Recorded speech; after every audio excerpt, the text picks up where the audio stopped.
Hey everyone, Tankenstein here. Have you ever been playing War Thunder and looked at someone else's vehicle and thought, how the heck did they get that skin? Well, you're in luck, because in this video, I'll be showing you exactly how to be able to get those skins, to be able to show off to other players, and also how to download them directly from War Thunder Live so you could use them on whatever vehicles you want for free. Now with that said, if you don't mind, please consider liking, commenting, and subscribing. But with that said, welcome to War Thunder Explained, and let's get into the video. Now, with that said, let's go ahead and start off just with the basics. And first and foremost, in order to even look at your skins in the first place, you're going to want to go on a vehicle that you like, for example, the M1A1, click on customization, and voila, you have your skins. Now, there's a few different types of skins that you can get. First and foremost, as you can see here, you have your regular skins. These are unlockable either through Golden Eagles or by completing certain achievements. In this instance, I need 4,010 points in order to get the late summer camouflage, or of course, again, you can purchase them. Some of them do require, however, the GE. You cannot get them via camouflage, and of course, you also have your marketplace skins. As you can see, there are some really nifty skins here that you can get. Some of them are fictional, some of them are semi-historical, some of them are historical, and I'll go over the difference with those in just a second. But as you can see, you can go and select from any number of these, and if you want, as you can see here, click on the standard skin, just a standard olive green more or less, and once you hover over it says for condition forest. So if I wanted to, I can select automatic camouflage in battle. What this means is that depending on the battle I'm in, so for example, if I'm in a desert map, it'll automatically put on the desert camouflage or the gray desert camouflage, whichever one, it just puts it onto basically a desert style camouflage. As you can see, it says for conditions desert. Now by selecting not automatic, that means that whatever camo that you have will stay on regardless of the map type that you're playing. So again, let's say this is actually one that I really like just because it's got a cool blend of colors, but of course it will also stick out in a desert map. So because I don't have automatic camouflage in battle, this stays on regardless of the map type that I'm on. Now switching over here to the AGS, there's a very important thing that you can see here. So again, going to customization, if you look at this, it says historical. This means that everybody is going to be able to see your camouflage regardless of the settings that they have. This is the bare minimum. This means that, again, everybody can see it. And then, of course, you have the AGS experimental dual text camouflage pattern. As you can see, this says semi-historical. Most people are going to be able to look at this regardless of the settings that they have on, because if I'm not mistaken, the standard setting is for semi-historical viewing. And I'll show you that in just a second. Now, going back over to the M1A1 again for the War Thunder League camouflage, this is a purely fictional camouflage, which means that unless you specifically went in to change your settings to alter which types of camouflage you can actually view in a match, very few people are going to see this. Now you as the user who has this will be able to see it, so regardless of if you have a fictional or a semi-historical or a historical skin, you'll still be able to see the skin that you have on your vehicle. However, you might not be able to see other people's skins. So let's go ahead and show you that now. So in order to do that, you go up here, click on options, and then as you can see, customization of vehicles. And this gives you a few different options. Showing decals on other player vehicles, you can select no if you don't want that. And the more important thing, show content in the battle. This means that you can see various different things, decals, camos, attachables on other vehicles. And as you can see in arcade battles, you can do anything except fictional, which means that you'll be able to see semi-historical and historical skins. You don't really have the option to block out semi-historical. And then, of course, realistic and sim, you can do except fictional, and with sim as well, it's except fictional. It used to be where you could deselect viewing semi-historical, but now they are just kind of part of the game. So if you want to see other people's fictional skins, this is where to do it. Or if you're seeing people's fictional skins and you don't want to see them, go ahead and click accept fictional, and that will turn off their arguably ugly skins. Now, before we go ahead and check out exactly where you can get them on War Thunder Live and how to install install them, I'll go ahead and show you exactly where to purchase them on the game. And this is, by the way, the only way that you can actually have your skins be viewable to other players. So if you want your skins to be viewable for other players, you have to purchase them from the marketplace, or of course purchase or achieve them regularly. So these are all viewable by other players. However, marketplace skins are, again, not always viewable by other players, but at least they have the option. So let's get into the marketplace now. So here we are on the War Thunder marketplace. This is the actual website. It is easier to just do this from the game itself. However, I can't really record all that easily through that, so we're just going to take it to the identical website again.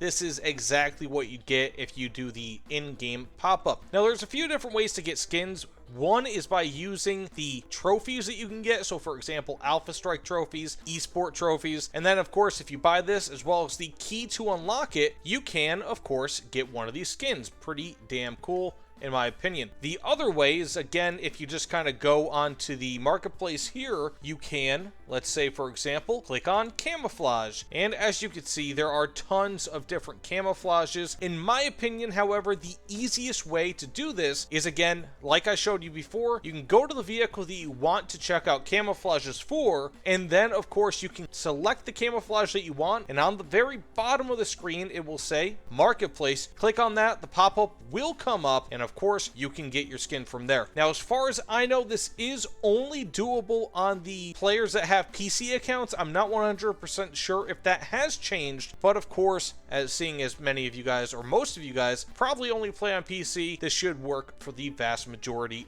of you. And of course, if you actually want to buy these, one last thing to note, you have to go up here, insert money into your Gaijin account. Of course, these are Gaijin bucks as I call them. And then of course, let's say if I wanted something that only costs 15 cents, I can go cost low to high, and I can get myself the FG21 race camouflage, or the Matilda Hedgehog bullpup camouflage, or any of these really. That's actually a really good deal in my opinion. That's also a really good deal in my opinion, but regardless, let's go ahead and show you exactly how to install them from War Thunder Live. And again, bear in mind, installing these from War Thunder Live will mean that other players will not be able to see your camouflage. Only you will be able to see your camouflage unless you purchase it directly from the marketplace. And now of course, here we are on War Thunder Live, and you can just simply look this up by going to Google or Bing or DuckDuckGo or whatever search engine you want, and you just type in War Thunder Live. This should be the first result. Then of course you go to camouflages, and as you can see, it lists the popular ones first. For whatever reason, most people are really obsessed with these anime skins. I'm not entirely sure. Not a joke, I've actually never downloaded and used one of these because they just kind of freak me out a little bit. We can go to recent if you want. You can go to most commented, most downloaded, whatever. Again, you're just going to see a whole host of fictional anime skins, which is probably the reason, or at least one of the reasons, why they don't show these to everybody, because it would just be ridiculously hectic in game. Now, if you want a certain skin for a certain vehicle, their system is a little bit weird here, but let's just say, for example, I want an F14 skin. So you just type in F14 and there you go. Now, if you want the F14B, for example, it might show up a little bit differently. The F14A and B, more or less, if you download a skin for the A and you download one for the B, they should be the same. And this really goes for most vehicles that are more or less identical. You're going to see it where, for example, the Italian BF109 F4 has the same exact textures as the German one, and thus, of course, you can interchange skins between the German and Italian ones. And that goes for pretty much all vehicles of the same type, or at least a very similar outline or texture. They should be able to share skins. Now, that said, let's go with the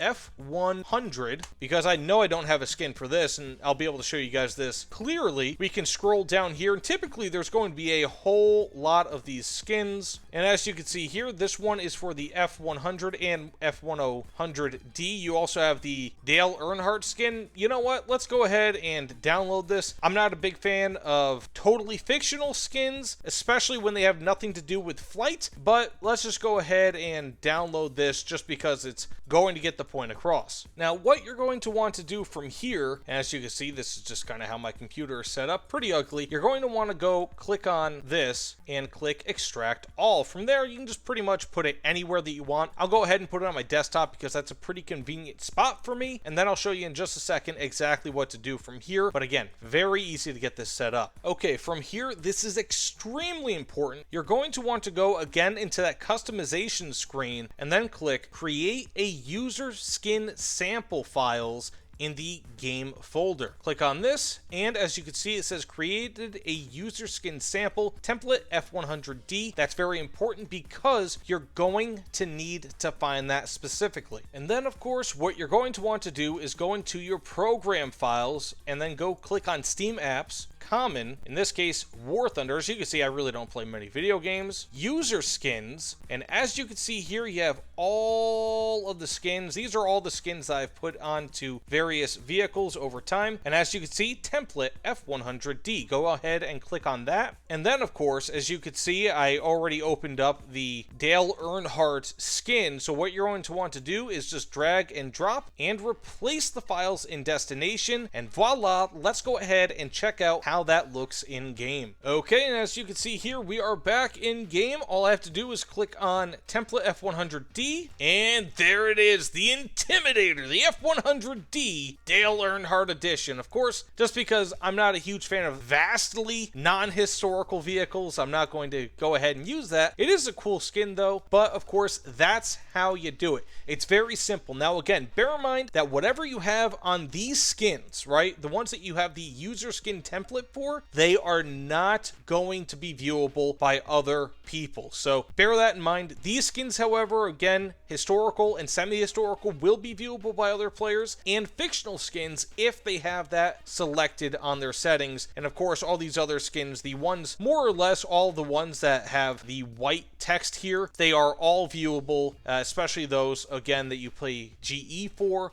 Those are going to be viewable by other players. Now, that said, that is about it. That goes over exactly how to purchase skins on the marketplace, the ones that are viewable to other players. And again, if you ever want, you can just go on the War Thunder Live website and just download your own skins for your own amusement. Some of them look really good, and in my opinion, as a content creator, they really enhance some videos. So if you guys are ever getting into content creation for War Thunder, definitely check out some of those user skins. They can really make otherwise bland vehicles pop. So that said, thanks so much for watching. If you don't mind, please consider liking, commenting, subscribing. I know this video was a bit long, but I really wanted to be thorough with everything about skins in War Thunder because they are vastly important and really owe a lot of customization, give a lot of customization to players that otherwise might not have it in a relatively historical game. So again, thanks so much. I'll see you all on the other side. Take care, everyone.